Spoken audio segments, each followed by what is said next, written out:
আর এদিকে সিউড়িতে আজকে বিজেপির পরিবর্তন সংকল্প সভা থেকে হিন্দু ঐক্যের ডাক দেন মিঠুন চক্রবর্তী। কমিউনিস্ট, কংগ্রেস, তৃণমূলের হিন্দুরা সবাই একজোট হন, সব হিন্দু ঐক্যবদ্ধ হন, ফের বার্তা মিঠুন চক্রবর্তীর।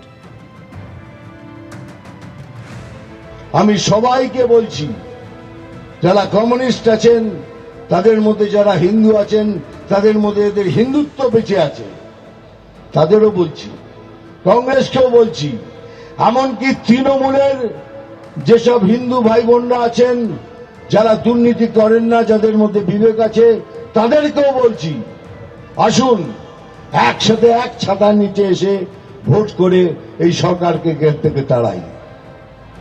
এটাই আমার অনুরোধ।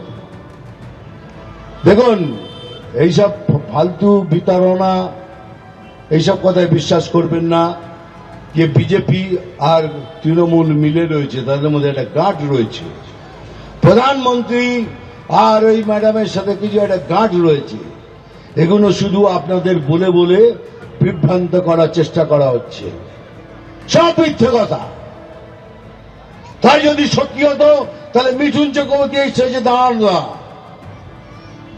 মিঠুন চক্রবর্তী শির দাঁড়ায় অনেক দম আছে, অনেক। এখানে দাঁড়াতো না, আপনাদের সামনে যে কথা বলতো না, এসব মিথ্যে কথা। এগুলো প্রচার করা হচ্ছে যাতে আপনারা বিভ্রান্ত হয়ে যান।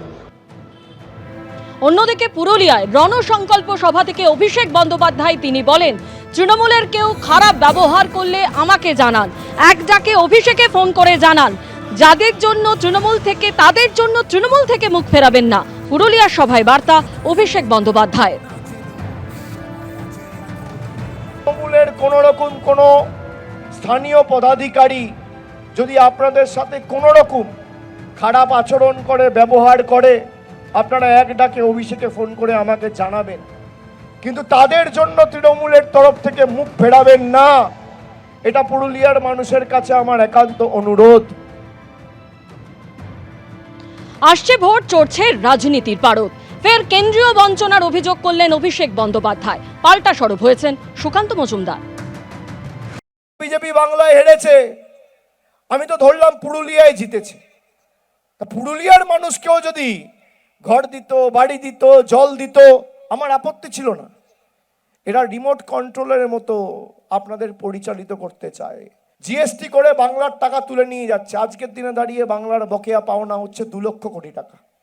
আজকের দিনে দাঁড়িয়ে এই কাশীপুরের পাওনা, একটা বিধানসভার পাওনা 680 কোটি টাকা।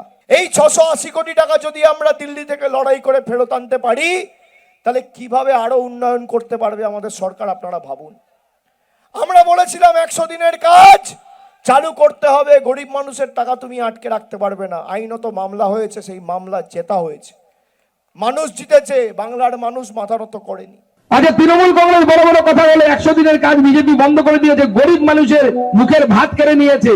আমি এই মঞ্চ থেকে তৃণমূল কংগ্রেসের নেতাদেরকে এবং জেলা প্রশাসনকে জিজ্ঞেস করতে চাই যে আমাদের এই উত্তর দিনাজপুরে 4,91,725 খানা, আমি বলছি 4,91,725টা ভুয়ো জব কার্ড, মানে মানুষ নেই, জব কার্ড তৈরি হয়েছে 4 লক্ষ।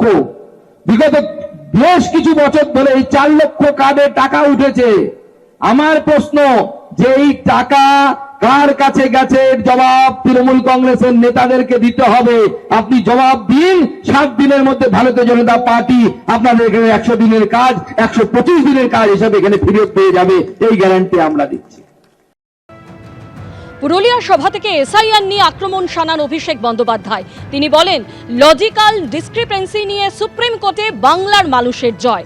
পাল্টা জবাব দিয়েছেন সুকান্ত মজুমদারও। তিনি বলছেন, কিছু একটা পেয়েছে, তাতেই খুশি। আমরা বলেছিলাম লজিক্যাল ডিসক্রিপেন্সির নামে যে লিস্ট বা যে তালিকা তৈরি করা হয়েছে সেটা প্রকাশ করতে হবে। আজকে সুপ্রিম কোর্ট বলেছে শুধু প্রকাশই নয়, পঞ্চায়েত ধরে ধরে সেই তালিকা টাঙাতে হবে। তাহলে কার জয় হলো? কার জয় হলো? বাংলার মানুষের জয় হলো। তোমরা করতে চেয়েছিলে নিজেদের কন্ডিশন অনুযায়ী এসআইআর, তোমরা এসআইআর করছো কিন্তু বাংলার মানুষের কন্ডিশন মেনে করছো। এটাই পার্থক্য বাংলা আর গুজরাটের, এটাই পার্থক্য উত্তরপ্রদেশ আর বাংলার। আমার মাটি সইবে না, ইউপি বিহার হইবে না। রোজ হাঁটছে, তার মধ্যে একটা কোন রকমে একটু পেয়েছে ভেবে ভাবছি বিশাল কিছু হয়ে গেছে। ওই ললিপপ চুষতে থাকুক, যে আদালত যে ললিপপ দিয়েছে সেই ললিপপটা চুষতে থাকুক। ওই বললাম না, ডিজে চলবে, ভারত কা বাচ্চা বাচ্চা নাচবে, দেখবেন অভিষেক। এবিপি আনন্দ, এগিয়ে থাকে, এগিয়ে রাখে।